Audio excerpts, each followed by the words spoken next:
Hi friends, welcome to SudhaSri kitchen. இப்போ நீங்கள் பார்த்துட்டு இருக்கிறது பாதாம் பாயாசம். ரொம்ப டேஸ்டியான பாதாம் பாயாசம் எப்படி செய்கிறதுன்னு வீடியோக்குள்ளே போய் பார்க்கலாமா? இன்றைக்கி பாதாம் பாயாசம் செய்கிறதுக்கு நான் இந்த வானிலையில் ஒரு கிட்டத்தட்ட 1/2 லிட்டர் பால் சேர்த்துக்கிறேன். கொஞ்சம் பால் நான் தனியாக எடுத்து வச்சுருக்கேன். இதை நான் ஏற்கனவே காய்ச்சிட்டேன் இந்த பாலை வீட்டுக்கு. இப்போ பாயாசம் திடீர்னு செய்யணுன்னு யோசனை வரவும் நான் அந்த பாலையை நான் மறுபடியும் யூஸ் பண்ணுறேன்.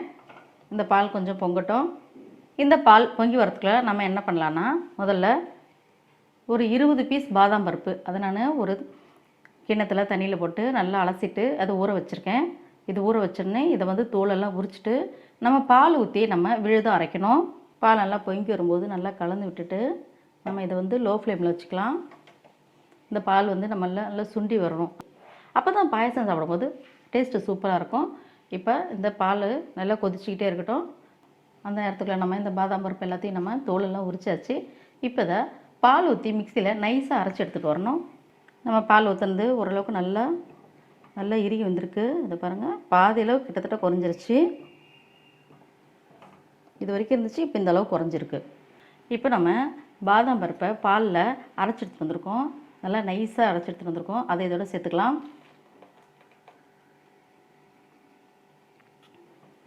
இப்போ நம்ம பாதாம் பருப்பை தோலெல்லாம் உரித்து நம்ம இந்த பாலில் சேர்க்கும்போது நமக்கு இந்த பாதாம் பாயசம் மாதிரியே நமக்கு ஃபீல் இருக்குது. அதை பார்க்கும்போது அதே நமக்கு ஒயிட் கலராகவே இருக்கிறதுனால நம்ம என்ன பண்ண போகிறோன்னா, ஒரு 4-5 பாதாம் பருப்பு மட்டும் நம்ம இந்த மாதிரி தோலோடையே நல்லா அலசிட்டு இப்படி சீவி வச்சுட்டோம். அதையும் இதில் சேர்த்துக்கலாம்.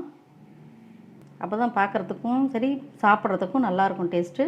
அது இப்போயே கலந்துட்டோம்னா நமக்கு இந்த பால் வேகும் போதே நமக்கு அதுவும் வெந்துடும். அதனால் இப்போயே நான் சேர்த்துட்டேன். அதை ரொம்ப ஈஸி ஆனால் டேஸ்டியான பாதாம் பாயசம். இது ரொம்ப நல்லாயிருக்கும் டேஸ்ட்டு. குழந்தைங்களுக்கு இதெல்லாம் அடிக்கடி நம்ம செஞ்சு கொடுத்தோன்னா உடம்புக்கு ரொம்ப நல்லது இது. இப்போ ஓரங்களில் இந்த மாதிரி ஆடை சேர்ந்துக்கிட்டே இருக்கும். அதை நம்ம அப்பப்போ இப்படி இதோடு சேர்த்து நம்ம கலந்து விட்டு இதோடு சேர்த்துட்டே இருந்தோம்னா நல்லா திக்காக நல்லா அந்த ஆடையோட சாப்பிடும்போது ரொம்ப டேஸ்ட்டாக இருக்கும். இப்போ நல்லா கொதித்து வந்துட்டுருக்குது.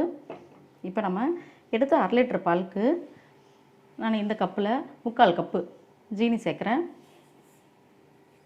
இப்போயே சேர்த்தா தான் கரையிறதுக்கு நல்லா சரியாக இருக்கும்.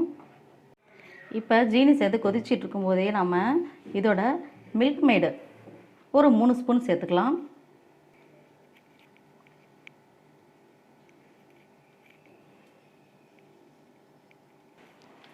மில்க் மேடும் சேர்த்து நல்லா கலந்து விட்டுருவோம்.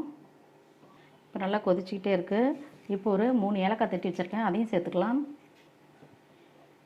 இப்போ கலர் இப்பயும் எல்லோயிஷாக ஆகாது. நம்ம என்ன பண்ணோம்னா அதுக்கு இந்த மாதிரி கொஞ்சமாக பாலில் குங்குமப்பூ நம்ம சேர்த்து வச்சு கொஞ்சம் நேரம் ஊற வச்சிடணும். அப்போ அந்த பாலையும் இதோட சேர்த்துட்டோம்னா கலர் ஃபுல்லாக சூப்பராக வந்துடும். இப்போ இது நல்லா கொதிக்க விட்டுறணும். நல்லா கலர்ஃபுல்லான அருமையான பாதாம் பாயாசம் ரெடி ஆகிடுச்சு. நல்லா திக்காக வந்திருக்கு. இப்போ நம்ம ஆஃப் பண்ணிக்கலாம். இதை நம்ம சூடாகவும் சாப்பிட்லாம், ஃப்ரிட்ஜில் வச்சு சில்லுன்னு சாப்பிட்லாம். நம்ம இஷ்டம் தான். ட்ரை பண்ணி பாருங்கள். உங்களுக்கு இந்த பாதாம் பாயசம் பிடிச்சிருந்துச்சுன்னா SudhaSri கிச்சனுக்கு சப்ஸ்கிரைப் பண்ணுங்கள், ஃப்ரெண்ட்ஸ் அண்ட் ரிலேட்டிவ்க்கு ஷேர் பண்ணுங்கள், லைக் பண்ணுங்கள், கமெண்ட் பண்ணுங்கள். ஆரோக்கியமானதை சமைப்போம், ஆனந்தமாக இருப்போம். தேங்க்யூ.